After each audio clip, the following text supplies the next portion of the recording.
We made an Alexa dog collar for dogs. Ordering dog food. Ordering dog food. You can bark all you want. I'm not paying for any more dog food. Ordering gravy. Ordering sausages. Well, Alexa's definitely not for everyone. Welcome to Flynndogg Woodwork. So Prime Day starts today and it lasts through the 11th and the 12th of this month. So I thought this would be a great opportunity for me to show you what I consider our shop essentials. Then you can go to Amazon and see if you can get a great deal on this holiday. So there are a lot of videos out there that tell you what tools are essential to start woodworking. But this video is going to be all about my experience. Now, one of the best tool lists is one that was created by Steve Ramsey, and this is one that I used when I first started out. I'll leave a link in the description below so you can go check out this tool list. Now, for the most part, I agree with Steve. However, his list is focused on getting all the tools for under $1,000, and I just don't think that's realistic. My major disagreement with Steve is that some of the tools that he suggests I think will need to be replaced if you decide to stick with this thing called woodworking. So in this video, we're going to take a realistic look at 6 high-quality tool brands and see how much it costs to outfit your shop with these brands. And then if you're missing any of these tools, this will be a great opportunity to take advantage of Prime Days to see if you can get a great deal. So what are the 6 brands we're going to be taking a look at today? Well, it's Ryobi, Ridgid, Bosch, Makita, Milwaukee, and DeWalt. So let's get into it and take a look at our first essential tool. So what's the first essential tool? Well, it's obviously the table saw. This is one of the most versatile tools in the shop. A table saw not only allows you to rip wood, which is essentially cutting a long strip of wood along with the grain, but you can also cross cut it, which is essentially cutting it in half. Not only that, but you can also do miter cuts. And I've had 3 table saws in my lifetime. This is the second table saw I ever purchased, and I still use it today. My first table saw was made by Ryobi, and that saw had to be almost immediately replaced. And that's what this video is all about, to show you the price differences between these 6 brands so that you can make an informed decision. Now, something a lot of these channels don't talk about are stands for these table saws. And if you're really going to be doing some serious woodworking, you're probably going to want a stand for your table saw. So let's take a look at these 6 brands and see what the price difference is for a table saw with a stand. So let's go from cheapest table saw to most expensive. The first table saw is the Ryobi table saw, and this has got a 27-inch max rip capacity, and it comes in at $329. Now, this is a table saw that I actually purchased myself, and I had to replace, so I can't recommend this tool. The next table saw is made by Ridgid, and this has a 30-inch rip capacity, and it comes in at $399. Now, I have heard good things about this table saw, so this is one to take a look at. Next, we jump up in price by $200 at $599, and this is the Bosch table saw.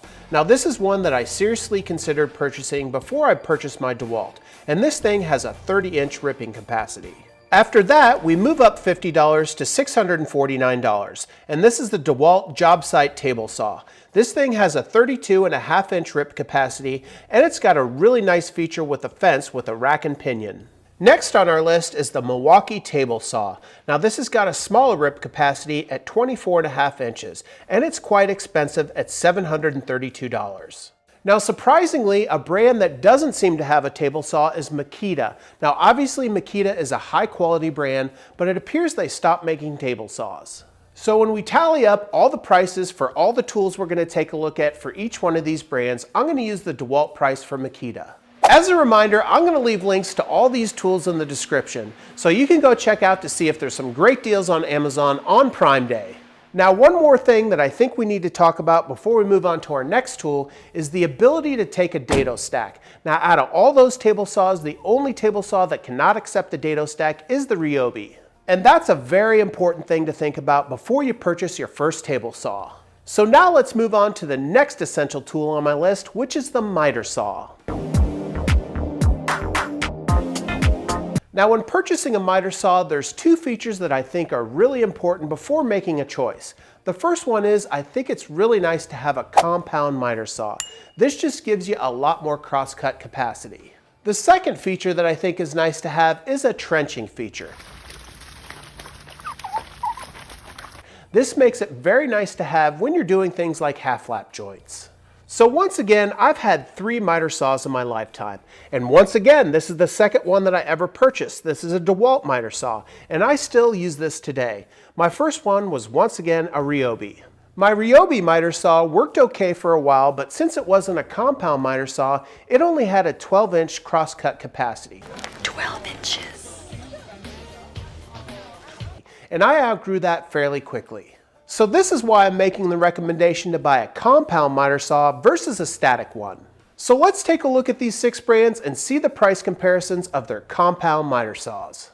Now the cheapest on our list is once again made by Ryobi, and this comes in at $269. Now this is a 10-inch miter saw versus all the other ones we'll be looking at today, which are 12-inch miter saws. Now this miter saw does not have the trenching feature. The next cheapest miter saw is the one that I purchased, and this is the DeWalt compound miter saw. This comes in at $399, and it does indeed have the trenching feature. The next miter saw at the same price as the DeWalt is the rigid miter saw, and this once again comes in at $399. This also has the depth stop. Now the next miter saw is the Bosch miter saw, and this comes in at $200 more at $599. Now this appears to not have the depth stop. However, I'm not quite sure that my research is completely accurate. So if you have some experience with this miter saw, let me know if it has a depth stop. Next up on our list is the Milwaukee miter saw, and this comes in at a whopping $749. Now this seems really overpriced to me, but maybe you have some experience with it and it's worth that amount of money. The most expensive miter saw on our list is the Makita miter saw, and this comes in at a whopping $859. Now Makita's known for quality, so I'm sure you get what you pay for. Now one thing that's been a trend for all tools is going cordless. 2 root beers? Yes. You bet, okay. Let's see if I can get this thing to function again. Yeah, okay, good. Yeah, they went wireless with the soda machine, so it's like the thing's really finicky. Now the miter saw is such an important tool that I don't recommend going to a cordless version. That's why all these models are corded models. However, next up on my list are 2 tools that I think absolutely need to be cordless. And that is the drill and driver set, and this is one that I think we'll be able to find some great deals on Prime Day. Since we're getting into a tool that's going to be running on a battery infrastructure, this is a decision that needs to be thought of quite thoroughly. The drill and driver is not the only tool that's going to be run on a battery, so you need to think about what brand has the tools that you're going to be needing in the future. And obviously I have 3 brands here, and each one of these brands runs on their own battery infrastructure. I've got Festool, I've got DeWalt, and Ryobi. Each one of these tools does the job it's suited for. And these days, there's really not that much of a difference between any of these drill and driver sets. So this is the perfect time to pick the brand that has the tools that you want to go with. So let's take a look at what these 6 brands have to offer. Surprisingly, the cheapest drill and driver set that I found online was this Bosch, and this comes in at $99. The next lowest price brand is the Rigid brand, and this comes in at $149. After that, we get into DeWalt, and this comes in at $159. For just $10 more, you can get into Milwaukee at $169. Surprisingly, our second most expensive brand is Ryobi, and it comes in at $179. Lastly, as to be expected, our most expensive brand is Makita, coming in at $239. So pick the brand that works for you, as I literally grab the closest tool to me, whether it's Festool or Ryobi. My next essential tool is probably a tool that many of you purchase before you buy a table saw. And this tool is an essential tool in my opinion, because you'll find there's a lot of times you can't take your wood to your table saw, but you have to take a tool to your wood. And the perfect example is when you're breaking down things like sheet goods. Tried to make a table and like the top started chipping, so I wanted to return it. I bought it yesterday, so I have the receipt right here. I think it's defective. To do this, you're gonna need a circular saw. And in my opinion, this is another tool that you're gonna wanna buy a cordless version of it. Since I'm on a Ryobi infrastructure, I've gone the Ryobi route. But there are some things to consider before you buy a circular saw. And in my opinion, I think it's worth getting a full-size circular saw. And that's a 7¼ inch circular saw. This full-size circular saw will give you all the capacity you need, and you won't have to replace it anytime soon. So let's check out the price differences between these 6 brands. So as to be expected, Ryobi comes in at the cheapest at $139. Next up, for just $10 more, you can step into a rigid, and this costs $149. Surprisingly, after that, you can get into a Bosch at $163. A DeWalt cordless circular saw comes in at $199. Our second most expensive circular saw is made by Makita, and it comes in at $239. Lastly, the most expensive is made by Milwaukee, and it comes in at $249. So depending on what battery infrastructure you're on, you can see there's a wide range of prices there. So our next essential tool that I'm recommending is all about cutting curves, and this is a problem that I ran into early in my woodworking career. And no, I'm not recommending the bandsaw. But it is related to the bandsaw. It's its bearded cousin, the jigsaw. So I've had two jigsaws in my career. I've got this Ryobi as well as this Festool, and both of these are cordless models. However, with the advancement of technology, most of these tools are migrating towards cordless. And this is a tool that I would love to have, but I just don't have it yet. And this tool is the cordless jigsaw.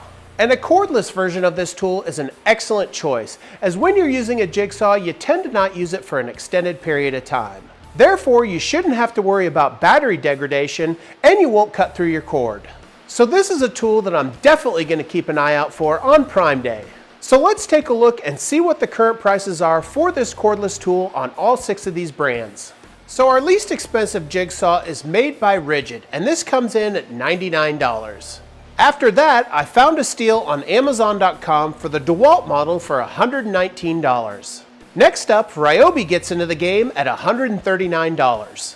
Surprisingly, Bosch has a nice model at $159. After that, the second most expensive cordless jigsaw is made by Makita at $179. Lastly, Milwaukee has the most expensive model at $199. Now, Milwaukee has a cheaper version, which is the fuel version, which comes in at $99. However, to compare apples to apples, I chose the $199 one. So although the jigsaw is not a tool that you're going to be using on every single project, it is a tool that you're going to want to have in your arsenal. So my next essential tool is a tool that I think we need to go back to corded models for. And that's because this tool is a tool that you're probably going to use for hours on end. And most likely you're going to have a dust collection system attached to it already. So by having a dust collection system attached to it, it really defeats the point of being cordless. Not only that, but since you'll be using it for long periods of time, you don't want to run into battery degradation. And this tool is the Orbital Sander. This sander simulates years of wear and tear damage. Specifically, the 5-inch Orbital Sander. This is single-handedly the tool that I use the most in my shop if we go by time spent. And I have 3 of these in my shop. I've got the Ryobi, I've got the DeWalt, as well as the Festool. And I can honestly say I use all of these equally in my shop. And since all of these Orbital Sanders work in the same way, what you're going to see is all the prices don't vary that much. So let me prove it to you, and let's take a look at our 6 brands.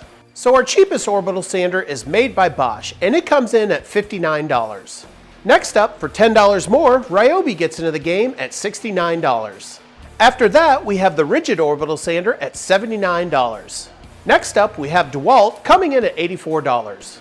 Our second most expensive Orbital Sander is made by Milwaukee at an affordable $89. Lastly, our most expensive sander is made by Makita at $99. So as you can see, there's really only a $40 price swing from the cheapest Orbital Sander all the way up to the most expensive one. My last essential power tool for woodworking is one that can take your skills to the next level. And this is a tool that I mentioned in previous videos is a tool that intimidated me when I first started woodworking. And this tool is the router. I barely know her. Oh! And in my case, I recommend getting a palm router.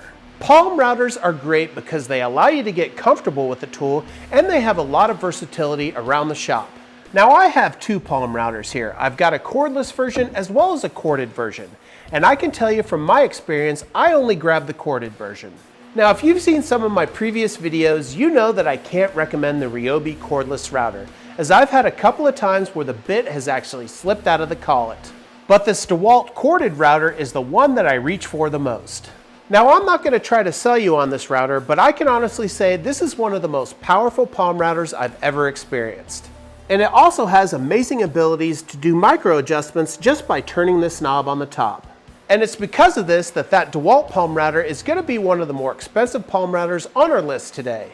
Now I also want to mention that I think it's important to get a corded version of this tool, as I think it's important to get consistent power from an outlet to this device. So let's take a look at our 6 brands and see how they stack up price-wise for a corded palm router. Now the cheapest palm router might surprise you. It's made by Bosch and comes in at $89. The next cheapest palm router is made by Ryobi, and this is a router that I don't recommend. It appears that they don't make a corded version, so all I have here is the cordless version coming in at $99. Next up is Rigid, who has a corded model, and it comes in at $139. After that, we have the DeWalt corded model, which I highly recommend at $149. The second most expensive brand is made by Makita at just $10 more for $159. Lastly, our most expensive palm router is made by Milwaukee at $199, and I couldn't find a corded version of this router, so this is the cordless version. So those are all the essential power tools that I think any beginning woodworker needs, and I can already tell you none of those brands are under $1,000. But those are all power tools, and we need a lot of other items to be able to do the woodworking that we want to do. So what else do we need to start woodworking? Well, let's start off with clamps. So the first type of clamp that I recommend are quick clamps, and I think you need a minimum of 8 of these clamps. So in order to get 8 quick clamps, we're looking at a minimum of about $40.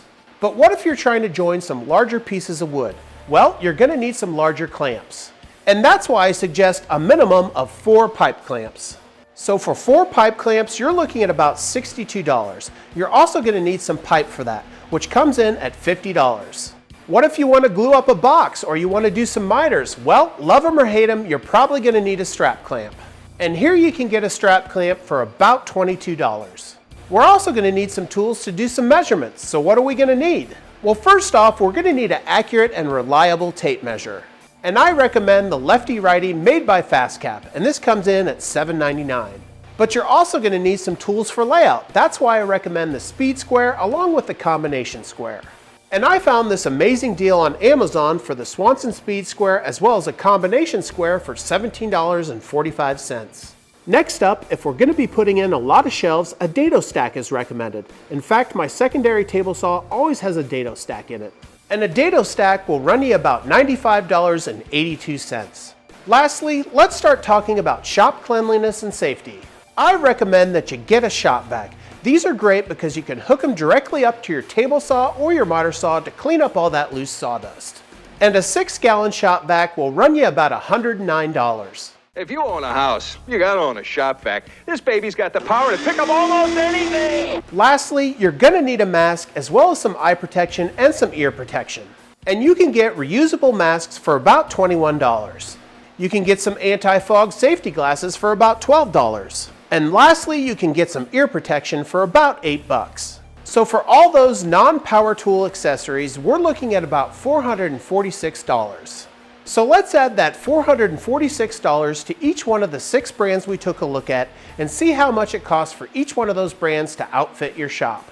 So as to be expected, our cheapest brand to outfit your entire shop is Ryobi. To buy just the power tools alone, you're looking at $1,223. If we add all the accessories, the bottom line is $1,669. Our second least expensive brand is Rigid.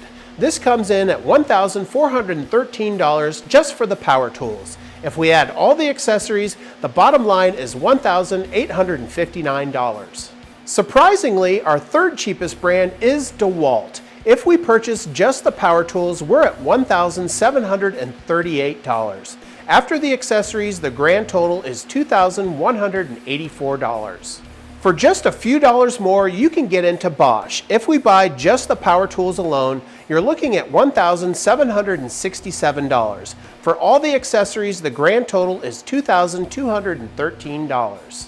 The second most expensive brand is Milwaukee. If you buy just the power tools, you're looking at $2,386. The grand total after the accessories is $2,832. And lastly, the most expensive brand is Makita. If you buy just the power tools, you're looking at $2,403, and with the accessories, a grand total of $2,849. So here's a summary of the results. As you can see, Makita is the most expensive brand to get into at $2,849. followed closely by Milwaukee at $2,832. Third on our list is Bosch, coming in at $2,213. Next up is DeWalt at $2,184. After that, it's Rigid at $1,859. Finally, Ryobi comes in at the cheapest at $1,669. So what did we learn from this exercise today? If you want to purchase new tools, you really can't get into woodworking for less than $1,000. At least that's my opinion. And that's because if you want to purchase tools that are going to last you for a bit, you're going to have to spend just a little bit more money. But the range of what you're going to spend really isn't as drastic as what I was expecting. If you want to go with a Ryobi, you're looking at about $1,600, all the way up to the top brand, which is Makita, at $2,800. Well, I hope you found this video interesting if you're trying to figure out what tools you should get if you're just starting out in woodworking. And these are only my opinions from my experience as being a woodworker over the past few years. And if you know anything about opinions, they're just like this. And if you're looking for a great deal on any of these tools, Amazon Prime Day might be a great avenue to get some savings on these tools. Well, I really appreciate you joining me on going through all these tools today. If you haven't already, make sure you hit that subscribe button, leave a like, and leave a comment. It truly does help out this small woodworking channel. Until next time, take care as always.